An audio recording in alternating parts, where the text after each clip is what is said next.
எனக்கு நீ ஓட்டு போடல உன்னை உயிரோட விட மாட்டேன்டா அப்படின்னு மட்டும்தான் இன்னும் பண்ணாம இருக்கிறாங்க. ஆனா அதையும் கொஞ்ச நாள்ல பண்ணுவாங்க போல. ஒரு வீடியோ ஒன்று இருக்கு, பார்த்துட்டு வாங்களேன்.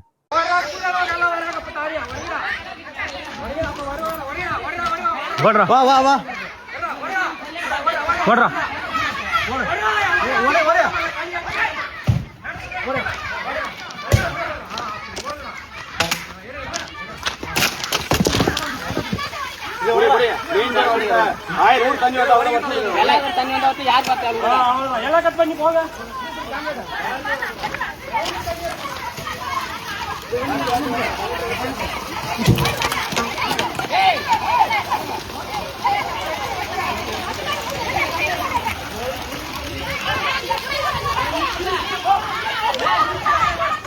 எல்லாரும் பார்த்துருப்பீங்க இந்த வீடியோவை. செம வைரல். 3 நாளா தான் ஓடிக்கிட்டு இருக்கு. என்னடான்னா ஒரு ஊர்ல வந்து ஒரு பகுதி, இந்த பகுதியில இந்த மாதிரி பட்டியலின மக்கள் இருக்கக்கூடிய ஒரு பகுதி. அந்த பகுதியில ஒரு வாட்டர் டேங்க் இருக்குதுங்க, சின்டெக்ஸ். அதான் நம்ம வீட்டுக்கு மொட்டை மாடியெல்லாம் வச்சிருப்போம். ஊர்ல கூட நிறைய இடத்துல 13 லட்சம் 12 லட்சம்லாம் காசு செலவு பண்ணி பட்ஜெட் ஒதுக்கி நிறைய கில்மா பார்த்து கட்டியிருப்பாங்களா, அந்த சின்டெக்ஸ் டேங்க் தான் அது இருக்குதுங்க. அந்த ஊர் மக்கள் வந்து திமுகவுக்கு நாங்கள் ஓட்டு போடல அப்படின்னு சொல்லியிருக்கிறாங்க. அது வந்து ஊர் மக்கள் ஒட்டுமொத்தமாக சொன்னாங்களா, இல்லை அந்த குறிப்பிட்ட பகுதியை சேர்ந்த சிலர் சொன்னாங்களா, தகவல் தெளிவாக தெரியல. ஆனால் ஓட்டு போடலையா, அப்புறம் உங்களுக்கு எதுக்குடா நான் போட்டு கொடுத்த டேங்க் அப்படின்னு சொல்லி அச்சு உடைக்கிறாங்க.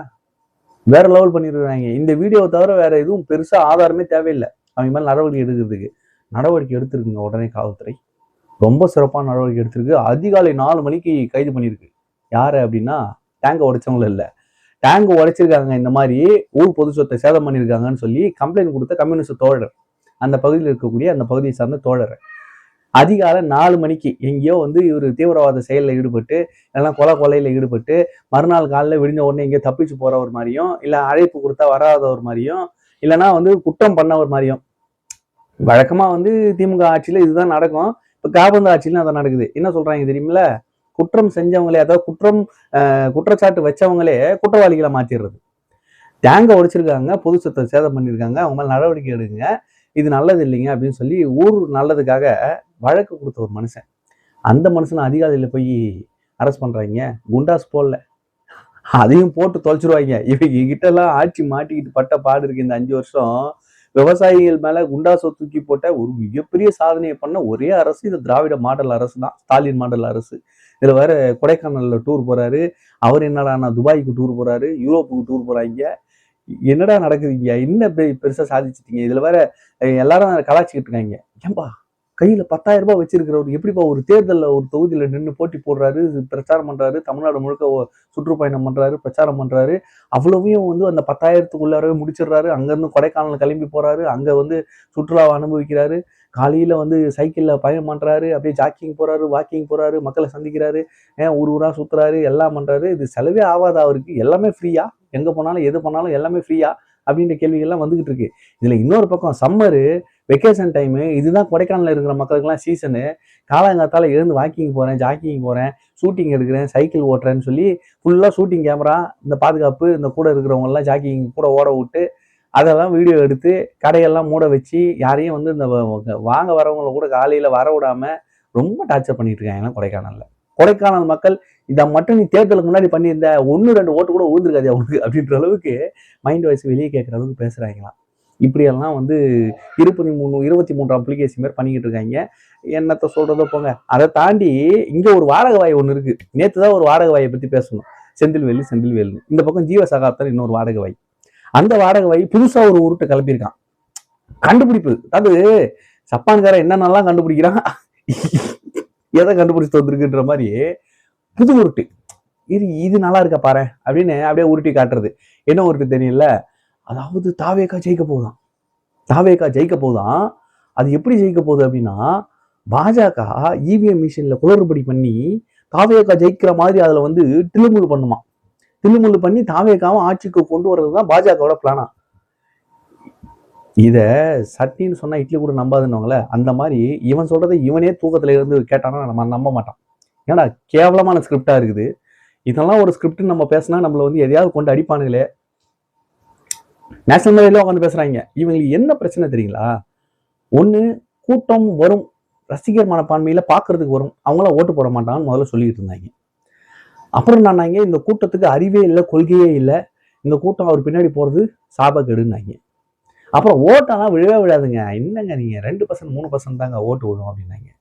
இப்ப திரும்புற பக்கம்லாம் தாவேக்காக தான் ஓட்டு போட்டோன்னு, ஓட்டு போட்டவன் பூரா முட்டா பையன், ஓட்டு போட்டதெல்லாம் வந்து சாபக்கேடு, இந்த மக்கள் எல்லாம் அறிவு கெட்டவங்க, இந்த மக்கள் எல்லாம் படிக்காத தற்குறிகள், படித்த தருதலைகள் தற்குறிகள், என்ன வேணாலும் பேசலாம் பேசிக்கிட்டு இருந்தாங்க.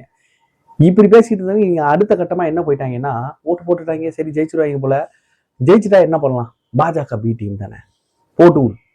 அதாவது சின்ன குழந்தை கூட கேட்கும், ஏண்டா இவ்வளவு உருட்டி பாஜக வந்து தாவேக்காவை ஆட்சியில் உட்கார வைக்கிறதுக்கு அதிமுக ஆட்சியில் உட்கார வச்சுட்டு அழகா ஆட்சி செஞ்சுட்டு போயிடலாமாடா, அதை அதிமுக செய்யாம ஏன்டா தாவேக்காக செய்யணும்னு இந்த கேள்வி எவனா ஒருத்தன் நறுக்குன்னு கேட்கணும், மூஞ்சிக்கு நேரம் எவனாவது கேட்கணும். மாட்டா கேட்பேன் கண்டிப்பா. கடந்த முறையா அண்ணன் கிட்ட சாஃப்டா தான் டீல் பண்ணிட்டு வந்துட்டேன். 2 கேள்விக்கு அண்ணன் வந்து பதறிட்டாப்ல, அப்படி பான்றார் அண்ணன் ஜீவசகாப்த. அடுத்த முறை மாட்டினாலும் இதெல்லாம் கேட்டுருவேன். அது எப்படி அது கரூர்ல வந்து அந்த குழந்தை இழந்த தாய் பேசுறத காசை வாங்கிட்டு பேசுறான்னு சொன்ன மனசாட்சி இல்லாத இனப்பயணி அடுத்து அப்படியே வராங்க. ஒரு இடத்துல இப்படிதான் மக்களை கொச்சப்படுத்துறது, இவங்களை பார்க்கறதுக்கு பின்னாடி போறவங்க எல்லாம் ஆபாசமா பேசுறது, என்ன சொல்றது விபச்சாரிகள்னு பேசுறது, இந்த மாதிரி எல்லாம் மக்களை இழிவுபடுத்துறது. மக்களை அதாவது இது வரைக்கும் இவங்களுக்கு ஓட்டு போட்டுக்கிட்டு இருந்த வரைக்கும் புனிதர்களா இருந்த மக்கள் இன்னைக்கு வந்து தாவேக ஆதரிச்சிட்டாங்க, விஜய் ஆதரிச்சிட்டாங்கன்னு அவங்களாம் தருதலைகள், தற்குறிகள், அறிவு இல்லாதவர்கள், அவர்கள்லாம் வந்து நான் தமிழ்நாட்டுக்கே சாபக்கேடு, இப்படிலாம் பேசணும்னு உங்களுக்கு எவன்டா ஸ்கிரிப்ட் கொடுக்குறது? அதாவது 10 ரூபாய்க்கு நடிகடான்னா 1000 ரூபாய்க்கு நடிக்கிறாங்க, 10 ரூபாய்க்கு நடிக்கிறான்னா 1000 ரூபாய்க்கு நடிக்கிறாங்க. அப்படி நடிச்சு என்னதானே சாதிக்க போறீங்கன்னு ஒன்றும் புரியல. காமராஜரே 67ல தோத்தப்போ என்னங்க உங்களையும் தோக்கடிச்சிட்டாங்க இந்த மக்கள்னு சொல்லும் போது என்ன சொன்னாராம் தெரியல, இதுக்கு தானே போராடி நம்ம சுதந்திரம் வாங்கணும், ஜனநாயகத்துக்கு என்ன மரியாதை, என்னையும் ஒருத்தரால தோக்கடிக்க முடியும், இப்படி நல்ல ஆட்சி கொடுத்த காமராஜரையும் மக்கள் நினைச்சா தோக்கடிக்க முடியும் அப்படின்றத ஜனநாயக முறைப்படி நிரூபிச்சிருக்கோம். இதுக்கு நம்ம சந்தோஷப்படணும், வருத்தப்படக்கூடாது, நம்மளே ஜெயிச்சுக்கிட்டே இருக்கணும்னா அதுல என்ன ஜனநாயகம் இருக்கு அப்படின்னு பேசினவங்க கர்ம வீரர் காமராஜர். நீங்க தோத்துட்டா அப்படியே இவிஎம் மிஷின் மேல படி போட்டுறணும், மக்கள்லாம் அறிவில்லாதவங்க, ஏமாத்திட்டாங்கன்னு ரசிகர் வெறியில போட்டாங்கன்றது, ஆபாசமா பேசுறது, மக்களை கொச்சப்படுத்துறது, இழிவுபடுத்துறது, இதே குழப்பா வச்சிருந்தீங்கன்னா நீங்களாம் என்னடா ஜனநாயகவாதிகள் எனக்கு புரியல. ஆனா வாய்க்கிழியே பேசுறது மட்டும் பாருங்க, சமூக நீதின்பா, ஜனநாயகன்பா, நாட்டினுடைய இது வந்து நம்ம தான் காப்பாற்றணும்பா, பெண்கள் உரிமைன்பா. ஆனா எல்லா வேலையும் பண்றது இவனுங்க தான். இவனுங்க கிட்ட இருந்து தான் முதல்ல எல்லாத்தையும் காப்பாற்றணும். சத்தியமா சொல்றேன், இவனுங்க கிட்ட இருந்தா எல்லாத்தையும் காப்பாற்றணும். அதைத்தான் திரும்ப திரும்ப திரும்ப அண்ணன் சொல்லிக்கிட்டு இருக்காரு. இந்த ஜனநாயக நாட்டுல ஜனநாயகம் இல்லடா, ஜனநாயகன் படமும் இல்லடா அப்படின்ற மாதிரி போய்கிட்டு இருக்கு. இவங்க என்ன கதை கட்டுறாங்க, ஒரு பக்கம் பாஜக பி டீம், பாஜக பிளான் பண்ணி இவிஎம் மிஷின்ல டேம்பர் பண்றோம், கள்ள ஓட்டு போட்டதெல்லாம் பாஜக போட்டுச்சு, அவங்க போட்டாங்க ஒரு பக்கம் அதிமுக வச்சு. திமுக வெக்கம் கட்டவங்களே, கள்ள ஓட்டு போட்டுக்கிட்டு இருக்கீங்களே, சூடு சொரணம் இல்லையா, அவங்களாம் வெக்கமான இல்லையா, சோறு தான் திங்கிறீங்களான்னு கேட்கணுமா இல்லையா? கள்ள ஓட்டு போட்டவங்களை கேட்குறேன், நீங்க ஏன் கோவப்படுறீங்க? போட்டிருப்பீங்க போல, அதான் கோவப்படுறீங்க. இதுல வேற குழந்தைகள் எல்லாம் தூண்டி விட்டாராம். இவனுங்க ஒரு நெரட்டிவ் 2-3 நாளா ஓடிக்கிட்டு இருக்குங்க. ஏதாவது குழந்தை ஏதாவது பண்ணிச்சுனா அப்படின்றானுங்க. டேய் நீங்க என்னடா இவ்வளவு பெரிய ஸ்கிரிப்ட் எழுதுறீங்க, எதுவும் ஆவலனா கூட ஏதாவது இவங்களே பண்றோன்னு பொழுது. இவங்க கிட்ட இருந்து முதல்ல குழந்தைங்கள்லாம் காப்பாற்றணும். எந்த குழந்தைலாம் வீடியோ பிடிச்சோ, எந்த குழந்தைலாம் வந்து ஏரியா பக்கத்துல திமுக காரங்க இருந்தாங்கன்னா அவங்க கிட்ட இருந்து குழந்தைங்களை காப்பாற்றி கொஞ்சம் தள்ளி வைங்க. ஏதாவது பண்ணாலும் பண்ணிடுவானுங்க இவனுங்க. இவங்களாம் கொலகார பசங்க, இப்படிதான் பண்ணுவாங்க. ஸ்கிரிப்ட் இப்படி பண்றீங்களே, ஏதாவது ஆகி போச்சுன்னா என்ன பண்றது, ஊன்னு கத்திக்கிட்டு இருக்கானுங்க. டேய் நீங்க பண்றதுன்னா ரொம்ப பயங்கரமா இருக்குது கேக்குறாங்க. இது வந்து ஜனநாயகத்துக்கு ஒரு தீங்கு இல்லையா? 18 வயசுக்கு மேல இருக்கிறவங்களுக்கு எதுக்கு ஓட்டு கொடுத்துருக்காங்க, அதுக்கு கீழே இருக்கிறவங்க கொடுக்க கூடாது, அவங்களுக்கு என்ன மனப்பக்குவம் தெரியுமா? இப்போ 2 நாள் முன்னாடி ரீல்ஸ் எல்லாம் எடுத்து போட்டாரு ஸ்டாலின் அவர்கள். தேர்தலுக்கு இந்த இதுக்கு முன்னாடி 2 சின்ன பசங்க ரீல்ஸ் போட்டு ஃபேமஸா இருக்கிற 2 பசங்களை கூப்பிட்டு ரீல்ஸ் எல்லாம் போட சொல்லி, சோசியல் மீடியாவில் ரொம்ப நாள் இருக்காதீங்க, நல்லா படிக்க அப்படின்லாம் ரீல்ஸ் எடுத்து போட்டார்ல. அவன் சின்ன பசங்க இல்லையா? அவங்கள வச்சு ஷோ காட்டுறீங்க, ஷூட்டிங் பண்றீங்க, அப்ப தெரியலையா? ஏய் உண்மையான ஜனநாயக படுகொலை ஓட்டு காசு கொடுக்குறது. வாய் கூசாம ஒரு தொகுதியிலும் ஒரு தெருவையும் ஒரு வீட்லையும் பண்றீங்களா, ஒரு ஓட்டுக்கும். இதுல வேற பெருமை, அதிமுக திமுக நாங்க எல்லாருக்கும் காசு கொடுத்துட்டோம். இந்த வாட்டி வந்து அதிமுக காரங்களுக்கும் சேர்த்து கொடுத்தோம், தாவேகா காரங்களுக்கும் சேர்த்து ஓட்டு காசு கொடுத்தோம். இதை பேசுறதுக்கு வெக்கப்படணும், பெருமையா பேசிக்கிட்டு இருக்காங்க.